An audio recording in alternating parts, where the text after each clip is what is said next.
Well, good morning, Southern Oregon. Welcome back to the Real Estate Show. I'm Alice Lema. I'm a broker here at John L. Scott Real Estate in beautiful Southern Oregon. And I want to welcome our guest today, Mr. Joe Brett.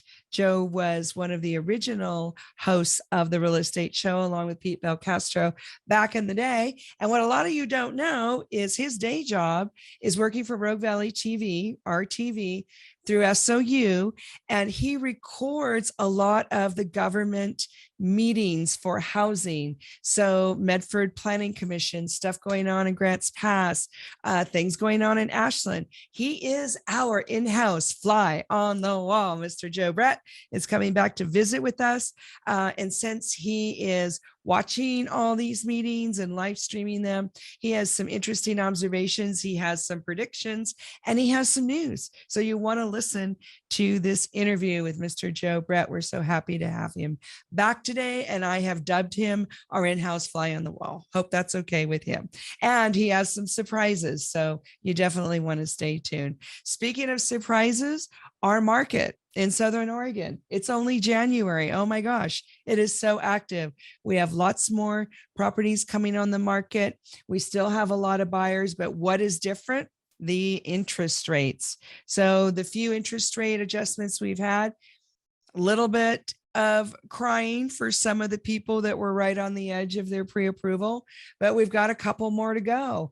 And it's not just the buyers that might be a little boo-hooey because their purchase power went down.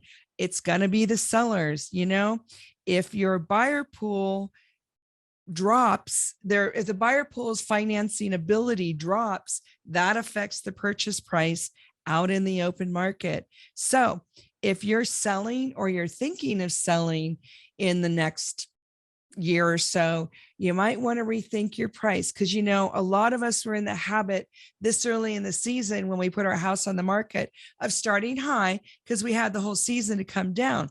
I'm thinking that's not a great idea this year, just because we have this changing market. We have more inventory coming on.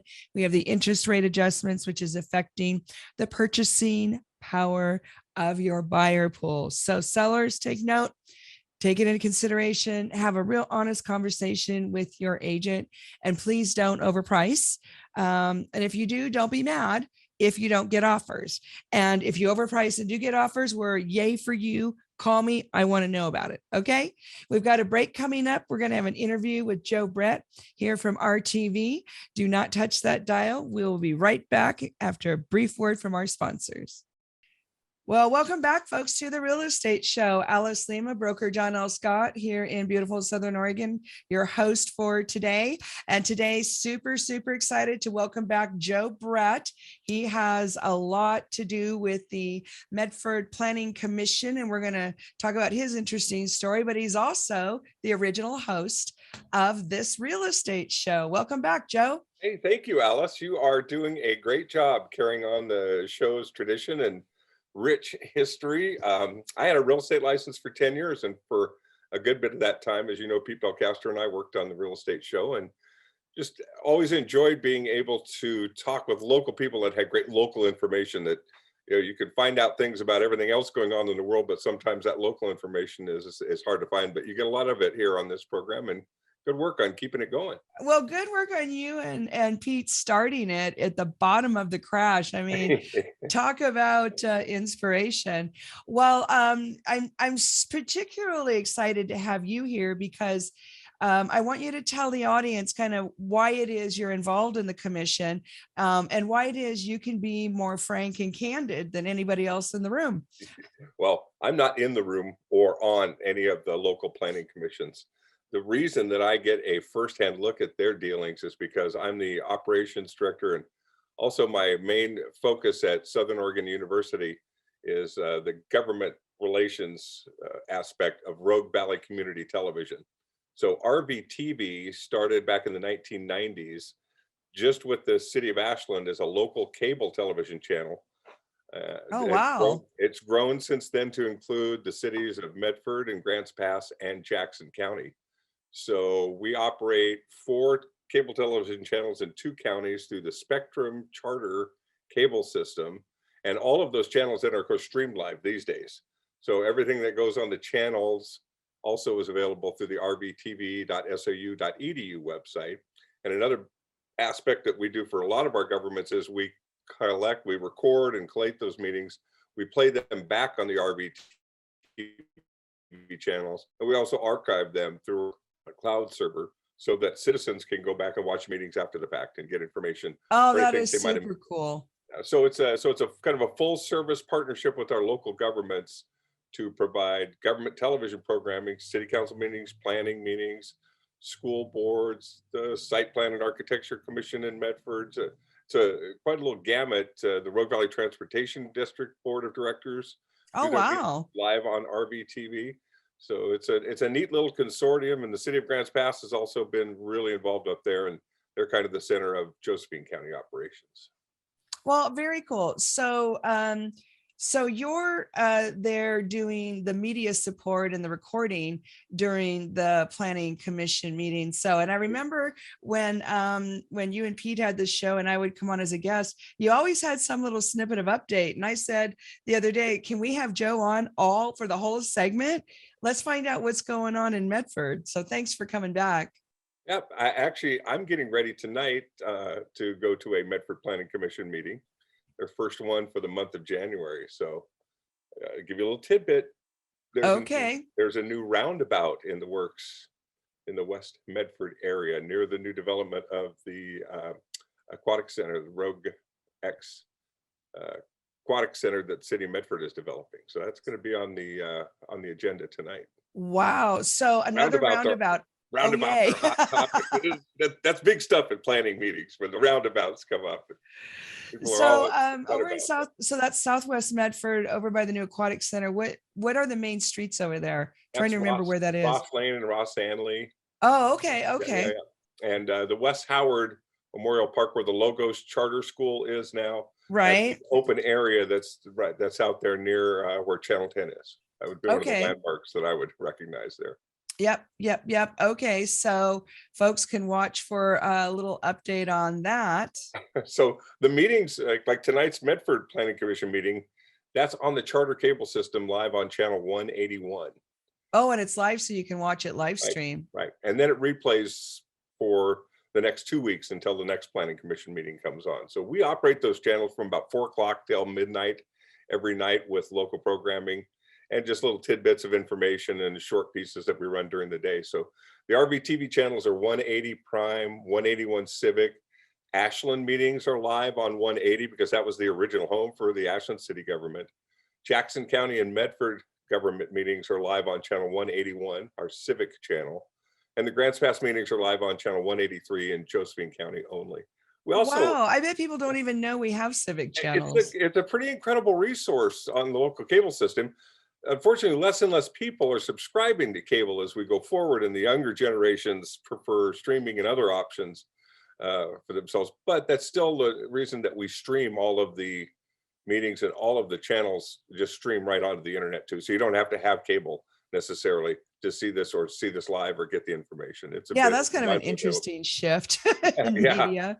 Yeah, it really is. And we're seeing that we're adapting our contracts and our operating procedures with the local governments. In fact, doing so with the city of Medford right now, looking into the future as to how people want to get the information and how we're going to be able to position ourselves to get it to them. So it is an ever evolving media landscape, as we know.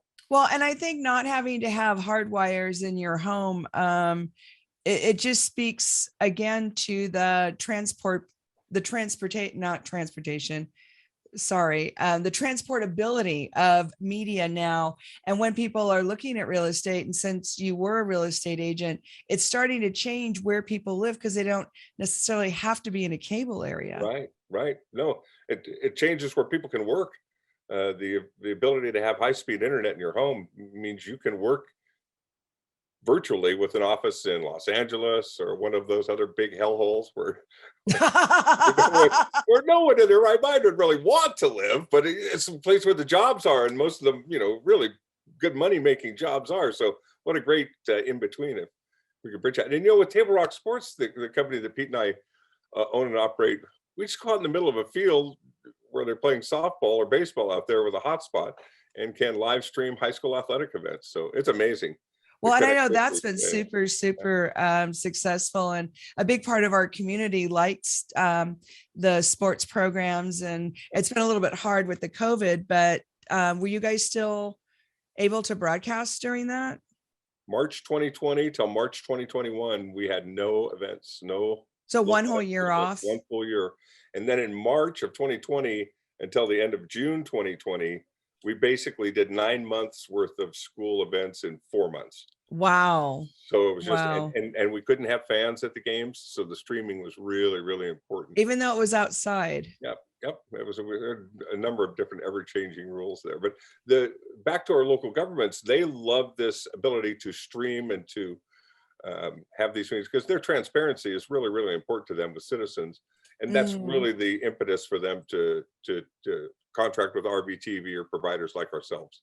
And I've been to some of those meetings for personal reasons or on behalf of clients, and they get kind of a bad reputation just for being bureaucracies. But I was really, really touched by how human the commissioners were and how detailed the conversations were. Like at one point they were talking about a new school going in over by the airport, and they actually took time to discuss how the parents were going to be driving in and out of the parking lot for pickup and drop off. Now this was pre-pandemic, of course, but I was very moving to see that our local government takes that level of care in the planning. I would say one of the things that is really, I've been come to be impressed by is that each and every file that goes before our commissions really is given some thorough scrutiny. And the members, those are volunteers on the planning commissions and the city councils.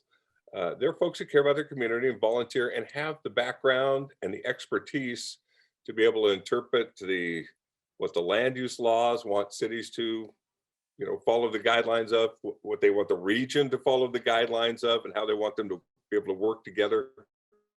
Transportation systems that are tied into that. So even a small commercial operation for a little building, say for a truck repair or something like that, less than 2 acres, the planning for the traffic ingress and egress, landscaping, accessibility for foot or bicycle traffic if applicable, it's a really thorough process. I have to say I wasn't real thrilled when I started going to planning commissions 25 years ago for my job, but as time went on, and I participated on the Parks Commission, was a volunteer and a member of the Parks Commission. Oh, very cool. So I had my own taste of what the work was, or what it was like anyway, and so it became more interesting to me. And then as I got a real estate license, the planning commission meetings became fascinating.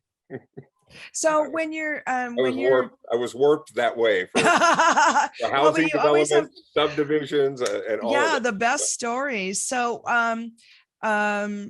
so the city of Medford is morphing in part because of the COVID and the housing shortage. What kind of takeaways are you getting as you're sitting there doing the Rogue Valley TV, the RVTV media streaming? What are you going away with just about how are they handling the housing shortage? Well, and then the fires, right? They're trying to be really flexible, and they're trying to look what other communities are doing. They're trying to innovate and look for opportunities where they can create some opportunities or some relief for housing. They've opened up and loosened the rules on having additional dwelling units. So it's easier now for families to accommodate family members and maybe have a little residence or even a little additional dwelling unit that is bringing a little income to your property. So we need the housing, we need the opportunities, and they're looking at also talking about density. Make for developments that are a little tighter, and as I've seen my own neighborhood evolve. Along Aspen Street, in Southwest Medford. Oh, that's such a beautiful street. That's one of my favorite streets. And I can't think of the developer, and his wife's his agent, but they put in 21, 23 houses. Oh, Coda? Yeah, it was, he Ripson. he was on the real estate show. Yes. And I just watched that whole thing come together, and the houses are a little tighter than they are where my house is down across Peach Street that was built Mhm. 45 years earlier. But man alive, did they get great use. It's a beautiful development, and it's Yeah, and those really, houses were super cute. and they went like as soon as they went up. In fact, before they were completed, a lot of them were pending and just waiting for Well, and the. they were under $400,000. You Mhm, remember that? mhm, yeah, yeah. Yeah, and that wasn't that long ago. Gosh, some of those first ones, Alice, were like 240. Oh, They were were they just, yeah, really? yeah, really. Before we really took off in housing prices, some of those were really, the value of those has got to be really exceptional today. Yeah, yeah. They Well, had a we're big coming up difference on a too. little break here, Joe. We're visiting with Joe Brett, who was the original host on the real estate show with Pete Belcastro. But he's also had a day job, which was RVTV, is at the Southern Oregon University. Right? And he is the media representative and does all the live streaming for all of the government, our local government meetings. And it's just so fun. He's like our own fly on the wall.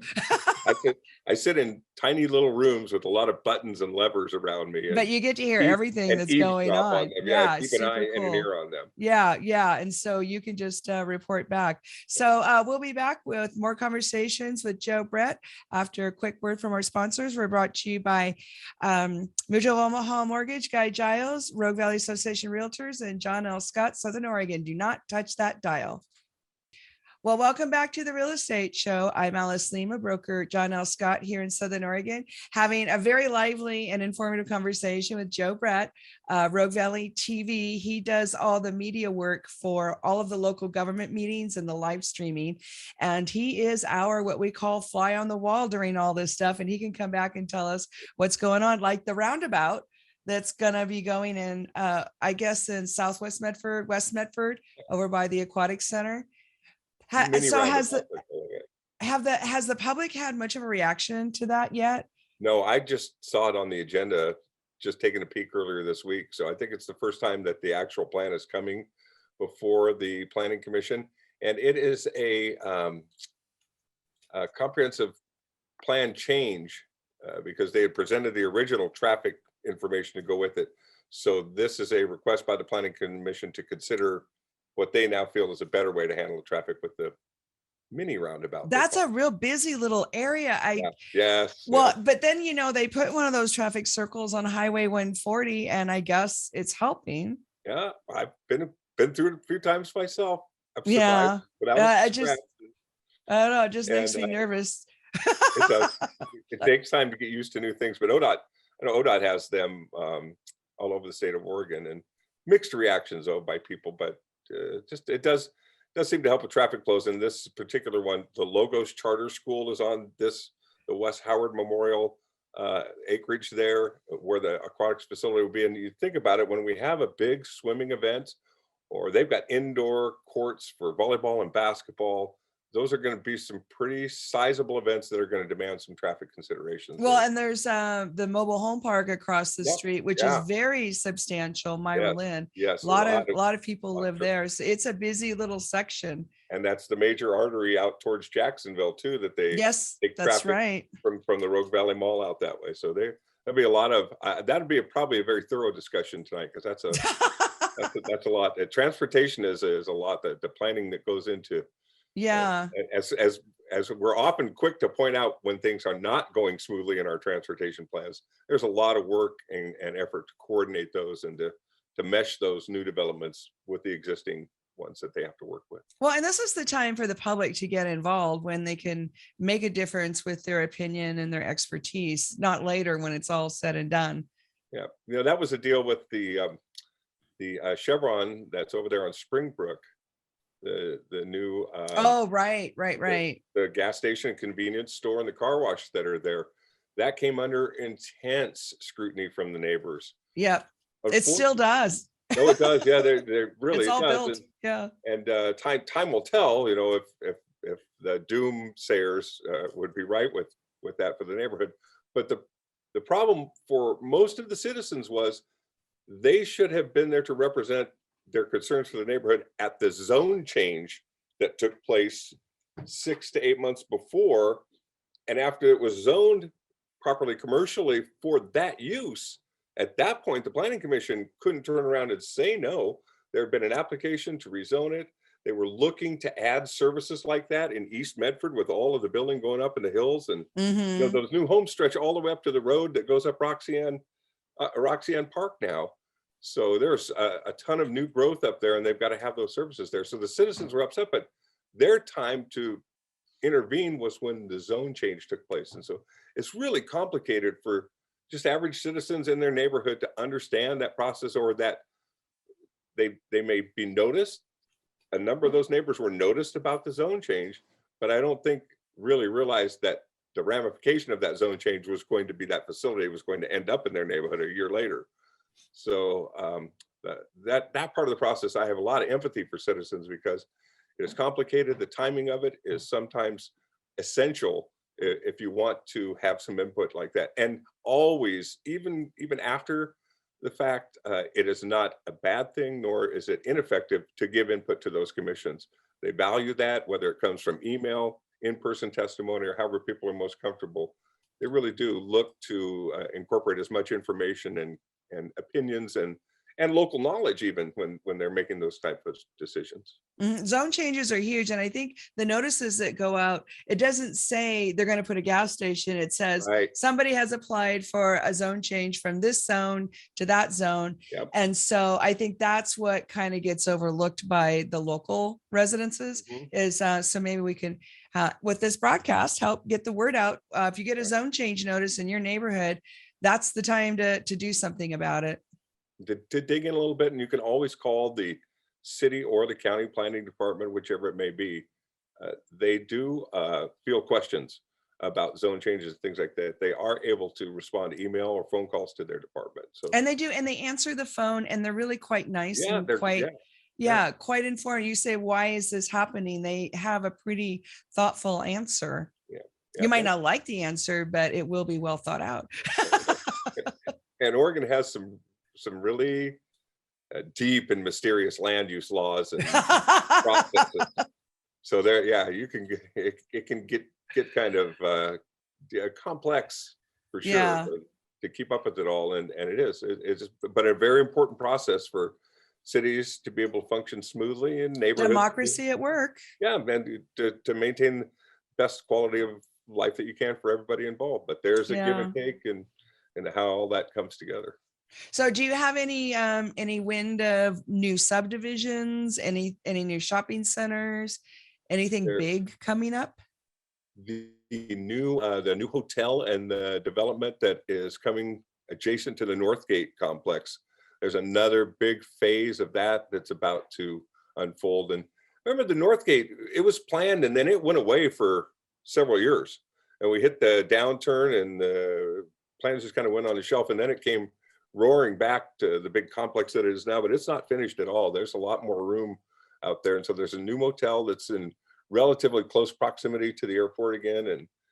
And hotels have been the hot item, Alice. We've added hotels out by the airport, some more by the South Interchange, which are directly tied to our US Cellular Community Sports Park, and all of the tournaments and all the activities.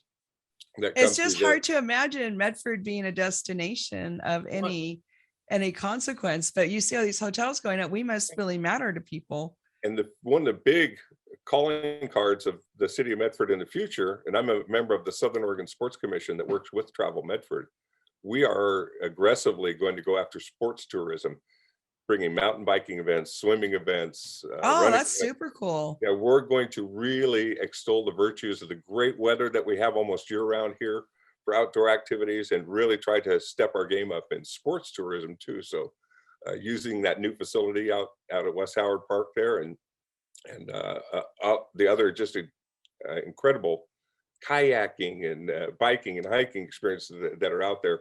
That's going to be a real focus of our travel. Well, we have some great rapids on the Rogue River.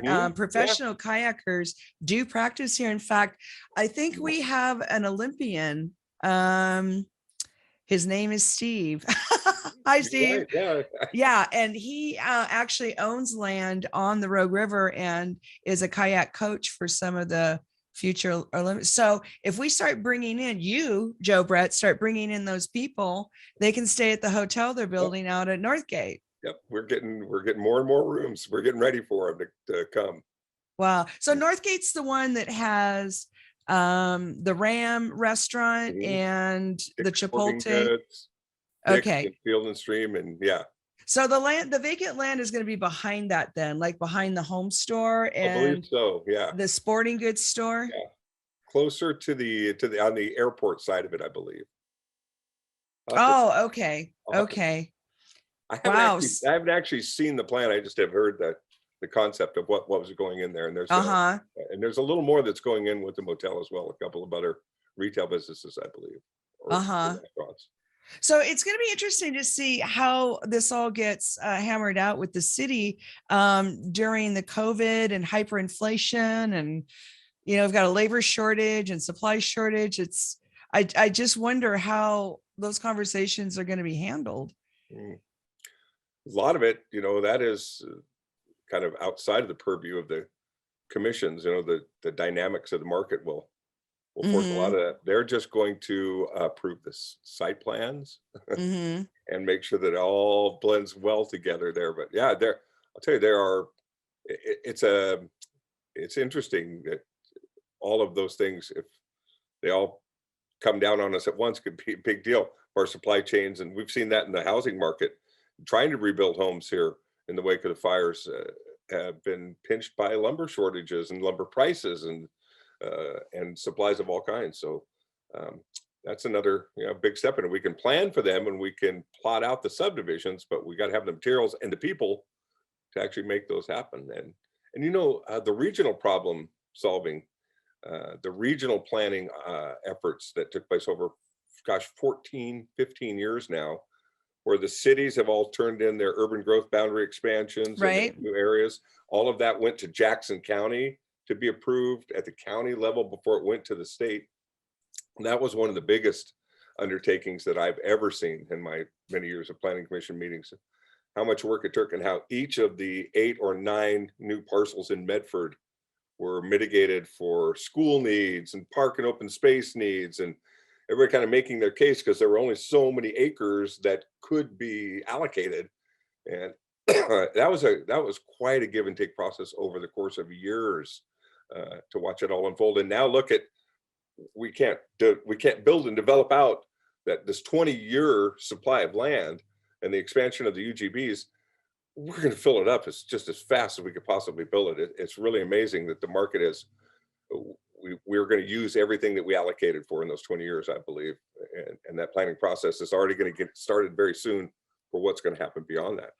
So are there any big changes in the kind of housing or the kind of use that they're looking at longer term? Oh, no. I hear some really interesting planners conversations before or after the meetings when we're just chatting, and I think there's a lot of talk. The development community is really proactive right now in trying to, work with the new regulations and some of the new rules that are going into place to encourage more density and more ability to create more housing. So that's kind of fun. That some of that doesn't come out in the meetings, but that's the fly on the wall nature of my work down there, is just to talk to them and our professional planning staff, the city and at the county. They take some heat sometimes, and not everybody likes the decisions that comes from there. But I have to say, much the same as the commissioners, these are people that are folks that dedicate their life to this planning process. I couldn't do it. It takes that special type of person. It's kind of like, being a doctor who would open people up and fix them. That's not for me. And full-time planning wouldn't be, but I used to host a program on RVTV called the Medford Forum. And I remember Matt Brinkley, our planning director. Oh, yeah. When Matt first came to the city of Medford, he was down as a guest, and his passion for planning from back he really caught the bug when he was in college. And his whole professional life has been about planning. And he brings all that experience and all that knowledge, but the passion that he brings for this process And it is, you have to really get down deep in the diagrams, and it's a painstaking level of work. We have some great planners on the staff. We do. And we're going to have to in our take local another quick government. break. We're talking to Joe Brett. He is our on-site kind of ears and eyes during the planning commissions and other government meetings, because he's RVTV and he used to be the host of the Real Estate Show. We'll be back with Joe Brett in just a quick minute. Don't touch that dial. Well, welcome back to the Real Estate Show, everybody. I'm Alice Lema. I'm a broker at John L. Scott here in Southern Oregon. And this conversation with Joe Brett is so eye-opening. I just love talking to you, Joe. You're there at all the meetings. You are the media expert. And so you really do get to be kind of the eyes and ears while our government, while you're streaming and recording our government meetings. It's really, really fascinating to get to talk to you. Thank you, Alice. Sometimes when we're planning for 4.5 to 5 hours, or our city council is wrestling with planning issues till late in the night, it's not as exciting as other times. Some of those, we've had some meetings that have gone, I think the record is the Medford Planning Commission went 7 hours and 15 minutes one night. What were they talking about? It was a big meeting, but it went on, I think they started at 5 and they got over at 12:15. Wow. Yeah, it was that's the record. We've had some 5 and 6 hour goes. City of Grants Pass has had a few doozies as well, but most. So what's going on in Josephine County? Do you record any of those sessions? Yes, City of Grants Pass city council meetings and workshops are televised and streamed by RVTV. So we don't get to see their planning on a regular basis. We just mostly hear about the planning items that may be remanded or appealed to the city council for a final decision sometimes. But yep, the Josephine County, we used to televise Josephine County government meetings as well. And those were probably the ratings blockbusters, because I bet. they had some colorful characters along the way. It's really, yeah, their commissioners ran the gamut, the spectrum of political and personal ideologies. So they were a lot to work with for a while there. But City of Grants Pass has been a great partner. They were sharing channel with the county, and then the county just didn't have the funds or the wherewithal to be able to continue. So it's all the channel there is all operated by the City of Grants Pass and RVTV now. So Gotcha. Yeah, it does cost something to broadcast all that. it does. Relatively to media costs in general, we've found a plan by basing our operation through Southern Oregon University, and we have a beautiful facility down there, down next to the athletic complex, the Digital Media Center. It's got a computer-filled lab for students. It's got a full-fledged studio for students. They've got virtual media opportunities. This was all kind of the original plan of partnering with the local governments through SOU. We're a regional university. This is the regional government channel and the regional clearinghouse, for information through cable TV distribution. So it was a great partnership in that way. And by their contracts and support of RVTV through the university, it helps us operate that facility and create those opportunities for students who get some great chances to learn their craft and have hands-on opportunities. So it's been a great regional partnership in not only media distribution and getting the information out, but the kind of residual effects of what that does for the university and our ability to operate down there. Well, and I think that transparency really speaks well to just our society, that, that's how our government is run, and the citizens have access to what's really happening and what's really sad. Excuse me. So I am curious, have you seen any really lively, heated conversations in any of those sessions? At the city council sessions, there have been a number of very heated conversations, and not yet had people actually dragged out, but they've threatened. And what do they get hot under the collar about? What topics really set them off? The homeless issue lately, the issues of homeless in our community, and they have passed some ordinances at the council level in Medford about outdoor camping, and trying to find a happy medium of where businesses and properties and are not just being overrun or compromised by people just kind of crashing there or using their property as a bathroom or things like that. So there's a lot of, really passionate people about helping and trying to solve that problem. And then there are rules, ordinances, laws, and regulations that are passed that are intended to make things be able to operate smoothly for all of us and fairly for all of us. So that's lately been by far some of the hotter crowds that have come before council. And they've made so many changes with the homeless situation in the last couple of years. And it seems, I was under the impression that the government was happier and that the businesses were a little more happier. Medford Police, I don't know how they feel, but it seemed like the situation is more under control in general. Is that part of the conversation that you're hearing? Or are you hearing differently? I'd say that's accurate. And the Medford Police, they're very much trying to be a part of the solution. In fact, they are part of an interagency group, the livability team, that is. That's right. Right. To try to connect with people. They've got to go in and got to kind of deal with the camps and deal with the people that may be in illegal places that they're camping. But they don't go in with any kind of heavy-handed presence. In fact, what they're trying to do is help people bridge the gaps to get to a more stable place to live, or connect with the resources or the people that would be willing to help them or try to find a way to help them. Yeah, if they need some mental assistance, medical abuse, substance abuse. Yeah. So it just seemed like things were going better. They do seem to be in every community. This is not just Medford.